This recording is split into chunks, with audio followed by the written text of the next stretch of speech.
my people. I hope we're doing well. This is going to be the videos on 1110, deriving the Taylor-Maclaurin series formulas, and then we're going to put them to work. Okay. Now, before we get started, I need us to notice something about any derivative that's x to the n. Okay. So if we have the sixth derivative of x to the sixth, let's go ahead and start with the first derivative, and we get 6x to the fifth. The second derivative, and we get 6 times 5 times x to the fourth. And we have the third derivative, and that's 6 times 5 times 4 times x to the third. And the fourth derivative, which is 6 times 5 times 4 times 3 times x squared. And the fifth derivative, which is 6 times 5 times 4 times 3 times 2 times x. And of course the sixth derivative. And you notice that when I take the successive derivatives of x to the n, basically each one of the numbers sort of takes its turn being multiplied by each other as the coefficient until such time as the sixth derivative winds up being 6 factorial. So what we really want to do from here is to extrapolate that the nth derivative, okay, if f of x is equal to x to the n, the nth derivative of x is n factorial. Now, that is also going to be the case for any, like, g to the x is equal to x minus 1 to the sixth, right? Because although you, I guess, officially need to do the chain rule because that's not x, the chain rule is meaningless because the derivative of the inside is 1. Now, if that's the case, then anytime we have the nth derivative of x minus a being any constant, to the n, is n factorial.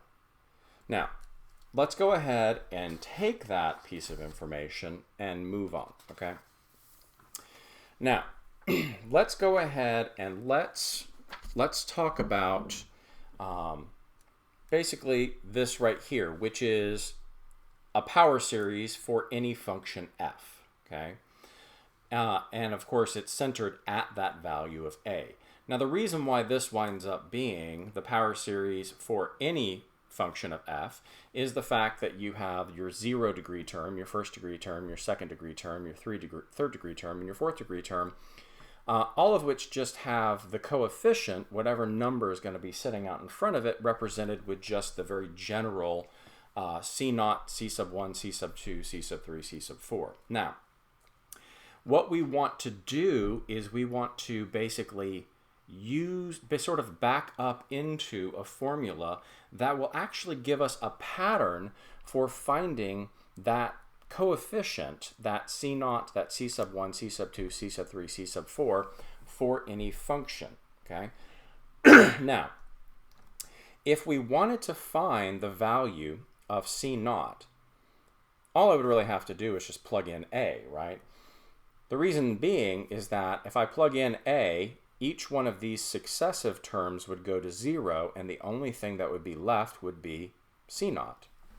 So c naught is equal to f of a. Okay, that seems like a really sort of banal and trite truth, but I'm going somewhere with this. So now let's go ahead and let's take the first derivative of this right here. Now, c naught is a constant, so it goes to 0. But the derivative of this x minus a, is simply 1. So basically it's just the coefficient. Now, the derivative here, we're going to use the power rule, and you get 2 times c sub 2 times x minus a. And then we're going to use the power rule again here, and this is going to be 3 times c sub 3 times x minus a squared. And this next one right here is going to be 4 times c sub 4 times x minus a cubed, and on and on and on and on and on. Now, because in taking the derivative, we have now a new constant term, we can actually figure out c sub 1 by plugging in a, turning the rest of these terms into 0, and simply getting a value for that. Okay, well, what we're going to do now is we're going to take the derivative again and do the same thing for c2, okay? Now, what we have here is we have 2 times c sub 2 plus 3 times 2 times c sub 3 times x minus a to the first. By the way, this was to the first 2, and I guess, you know, if you wanted to make it explicit, you can make it 2 times 1 times c sub 2. And this becomes 4 times 3 times c sub 4 times x minus a squared. And of course, the next one would be 5 times 4 times c sub 5 times x minus a cubed, and on and on and on.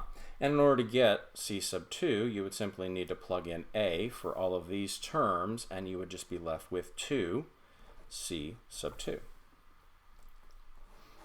Okay, let's do it again. So what we're going to do is when we take the derivative, again, this first term is a constant. It's going to fall out, and we get 3 times 2 times 1 times c sub 3 times 4 times 3 times 2 times c sub 4 times x minus a to the first.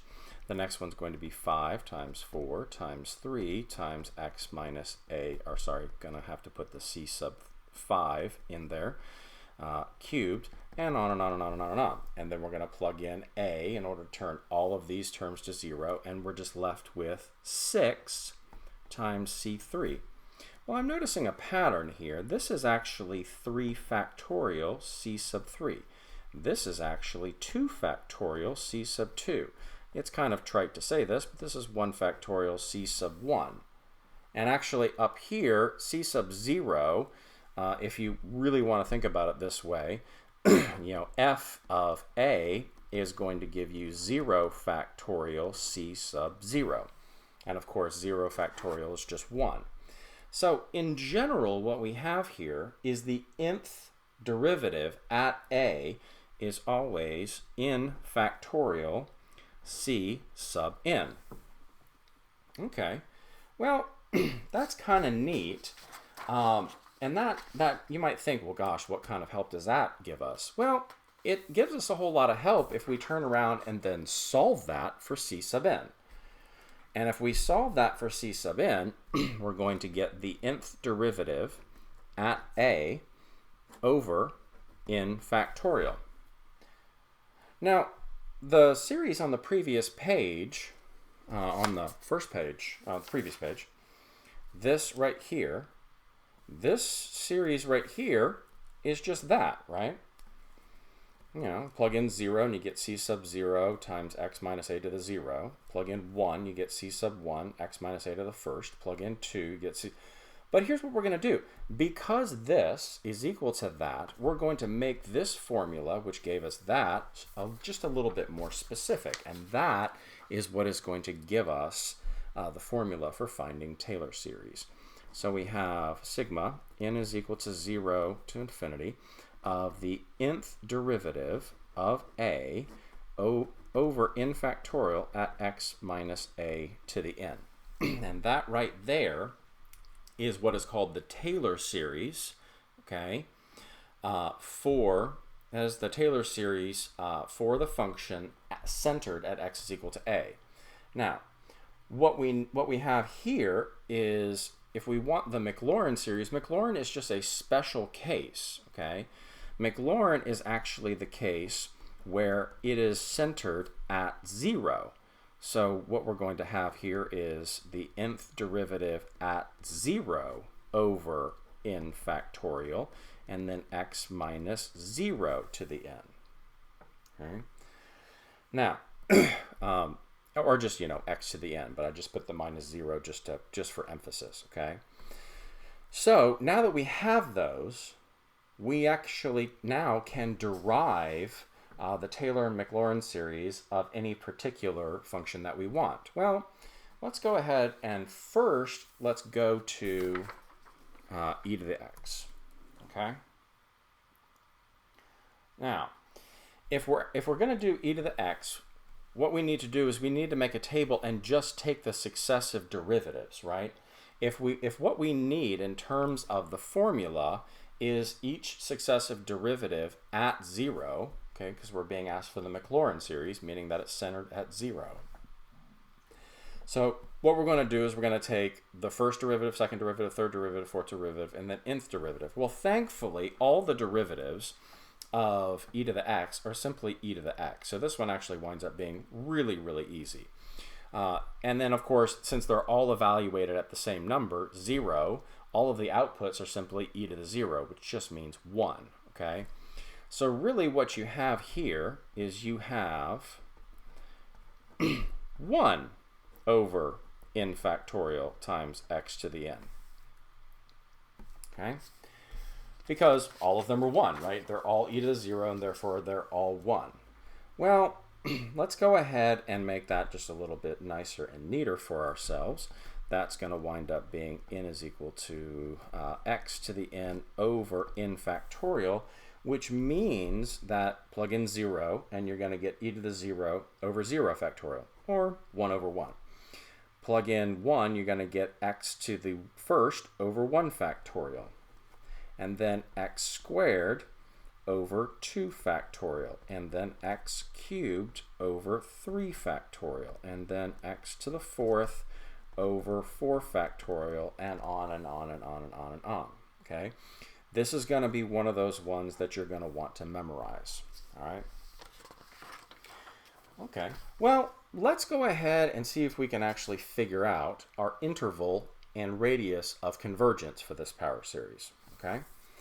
So let's think back to interval and radius of convergence. And we know that if e to the x is, you know, the same thing as the sigma, n is equal to 0 to infinity, of x to the n over n factorial, then this right here, right, this right here is my a sub n, okay? Well, in order to find the radius of convergence, remember, we usually use the ratio test.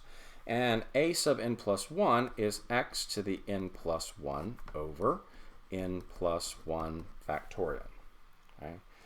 So that means that the limit as n goes to infinity of x to the n plus 1 over n plus 1 factorial divided by, or multiplied by the reciprocal of, this a sub n winds up looking a whole lot like that. Well, there's obviously some cancellation that can be done here.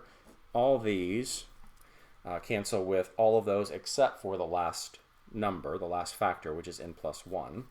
All of these cancel with all but one of those.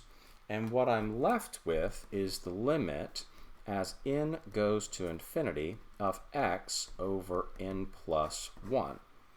Well, as n goes to infinity, that goes to 0, which is always less than 1, and therefore my radius of convergence is not dependent upon any particular value of x. It is basically infinite, okay? Well, if my radius of convergence is that, then my interval of convergence,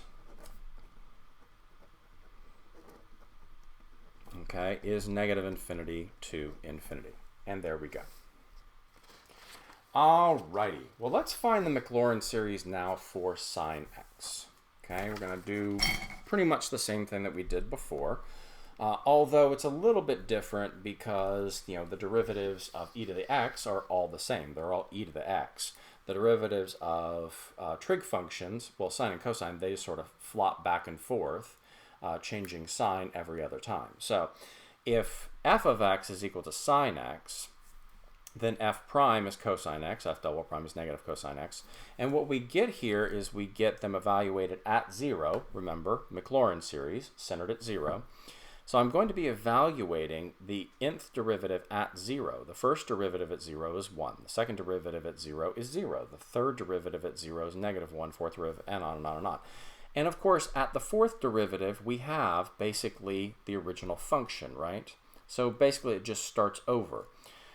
What happens, what you notice is that basically because this has an output of 0, this and this, okay, wind up being 0 terms, okay? So basically the first term, oh yeah, and the first term is 0, 2. So the first term, remember, is going to be the 0 degree term. So the 0 degree term doesn't exist because it has a factor of 0. First degree does exist, second degree doesn't, third degree does exist, fourth degree doesn't, and that's going to go on and on and on and on and on. So basically the even degree terms don't even exist since they have a coefficient of 0. It's only the odd degree terms that actually exist. So what we have here is we have f of 0 plus f prime over 1 factorial times x, f double prime of 0, okay? Now what that means is at f of 0 we have 0, right? And then right here, f prime of 0, we have 1, so it's just x. And then f double prime, we're going to have 0 over 2 prime x squared. And then f, the third derivative, is going to be negative 1 over 3 factorial x cubed. And then 0 over 4 factorial x to the fourth. And then 1 over 5 factorial x to the fifth. And on and on and on and on and on and on and on. Well, notice these don't exist because basically the factor of 0. So what you really have here in terms of sine x is x minus x cubed over 3 factorial plus x to the fifth over 5 factorial minus x to the seventh over 7 factorial. Are we seeing this?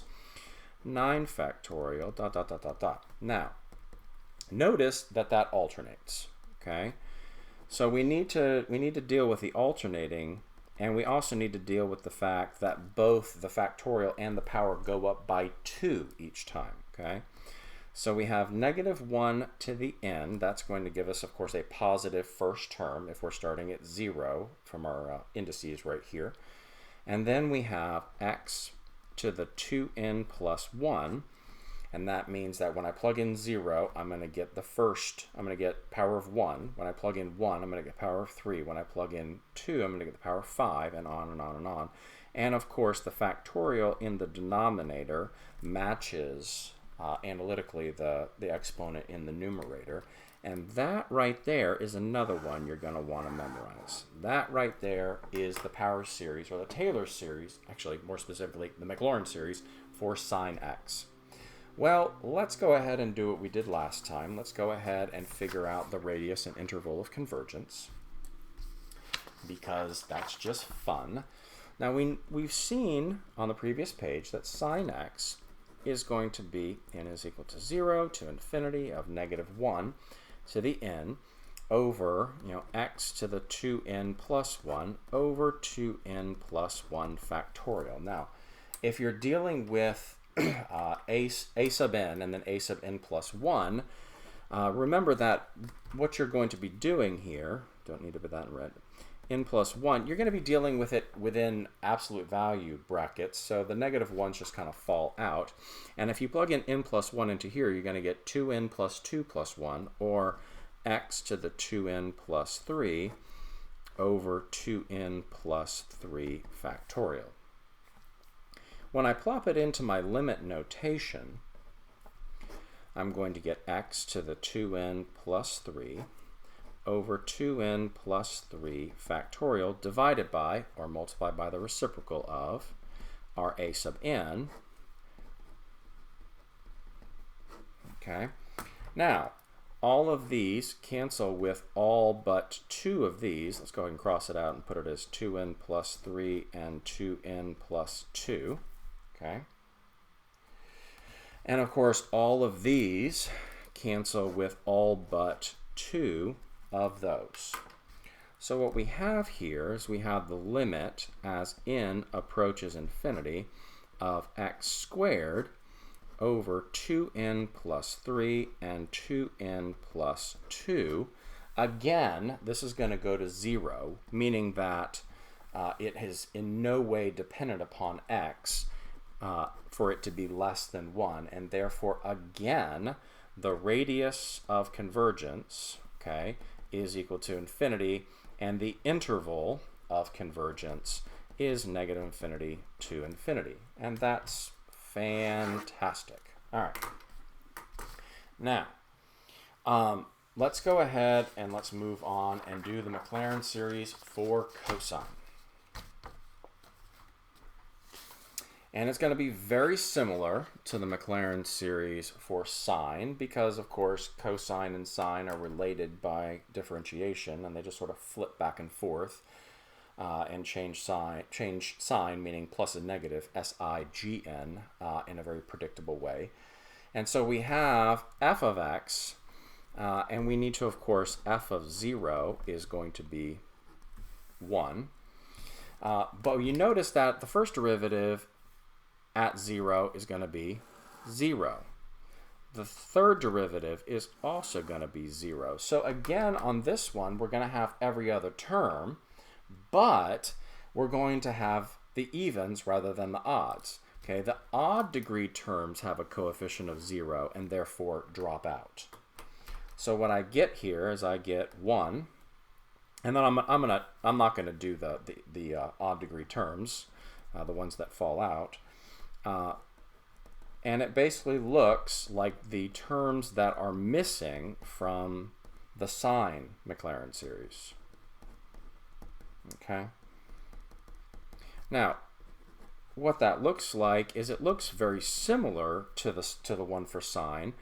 We get negative 1 to the n, but instead of x to the 2n plus 1, it's just x to the 2n. And instead of 2n plus 1 factorial, it's 2n factorial. Okay.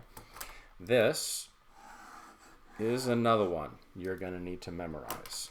And despite the fact that we can probably figure out, just based upon the one for sine, that it's going to necessarily have a radius of convergence of infinity and an interval of convergence from negative infinity to infinity, let's go ahead and do it anyway. Okay? So we know that cosine of x is equal to summation from 0 to infinity of negative 1 to the n, x to the 2n over 2n factorial. Now, a sub n plus 1 is going to be x to the 2n plus 2 over 2n plus 2 factorial. So when I set up my limit, it's going to look remarkably similar to the one for sine. You have 2n plus 2 over 2n plus 2 factorial divided by or multiplied by the reciprocal of a sub n, and we get that. Now, of course, this is going to cross out in very predictable ways, right? And this becomes 2n plus 2 and 2n plus 1. And therefore, what I have here is, again, another limit that does not depend upon the value of x in order to be less than 1, because that limit goes to 0. And again, we have a radius of convergence of infinity and an interval that is all reals, negative infinity to infinity. All right. Now, if you're thinking to yourself, gosh, I wonder why he did those three, well, let's have a little fun, okay? We have Euler's formula, and we are actually now finally going to sort of verify that or prove it, okay?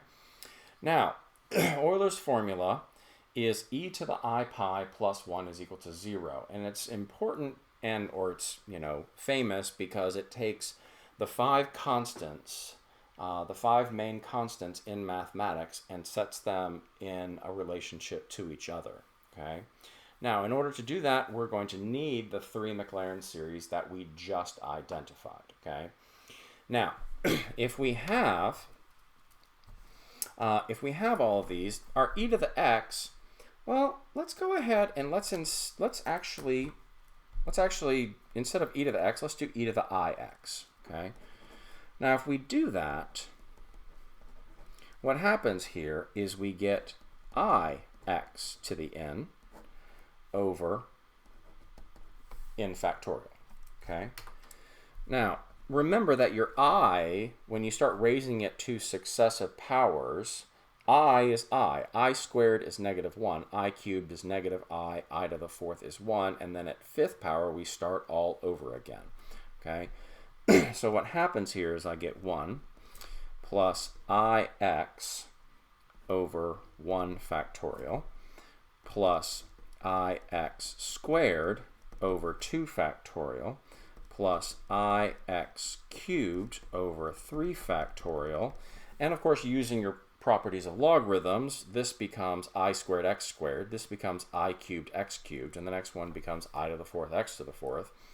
Now, when you simplify that, you get 1 plus ix minus, minus x squared over 2 factorial minus ix cubed over 3 factorial plus x to the fourth over 4 factorial, plus dot, dot, dot, and you keep going on and on and on and on and on. And you can, it becomes ix to the fifth 5 factorial minus x to the sixth 6 factorial minus ix to the seventh 7 factorial, and that actually gives us sort of 2 rounds, right? It goes from 1 to I to -1 to -I, and then back to 1, and it keeps going. Now, what we can actually see from here is that every other term has maintained its I. All of the other ones, the I has dropped out because they were to an even power. It's either I to the fourth, I squared, I to the fourth, I to the sixth, I to the eighth, and because of that, they have turned back into either 1 or -1. Now, if we want to basically sort of split those up, we can, okay? So let's actually take this, this, this, and this, and let's go ahead and pull it out in front, and this becomes 1 minus x squared over 2 factorial plus x to the fourth over 4 factorial minus x to the sixth over 6 factorial plus dot, dot, dot, dot, dot. And then I'm going to take these other ones, okay, and I'm going to group them together, and those, I'm going to go ahead and factor out that common factor of I. So I'm going to have I, and then it's x, minus x cubed over 3 factorial plus x to the fifth over 5 factorial minus x to the seventh over 7 factorial plus dot, dot, dot, dot, dot. Well, that's pretty interesting because that right there looks like the Maclaurin series for cosine x, and that right there looks like the Maclaurin series for sine x. Well, they are, okay? So what we need to do is from here, sorry, I jumped the gun a little bit. That last piece should have gone right here. So once we've done our grouping and our factoring, we should recognize both series in the parentheses, and what you get is cosine x plus I sine x. All right, well, let's evaluate e to the I pi at pi. So that instead of cosine x becomes cosine pi, and that instead of sine x becomes sine pi. All right, well, that's -1 plus I times 0. So that's e to the I pi is equal to -1, or e to the I pi plus 1 is equal to 0. Yay! And, sorry, Chris, that wound up being anticlimactic for you. But, okay, that'll bring us to the end of this first video. In the next video, we're going to do some Taylor series, not Maclaurin, Taylor series, because we want to also try and find the power series for functions when they are centered at values other than 0. So, if you have any questions, as always, please do shoot me an email. Bye.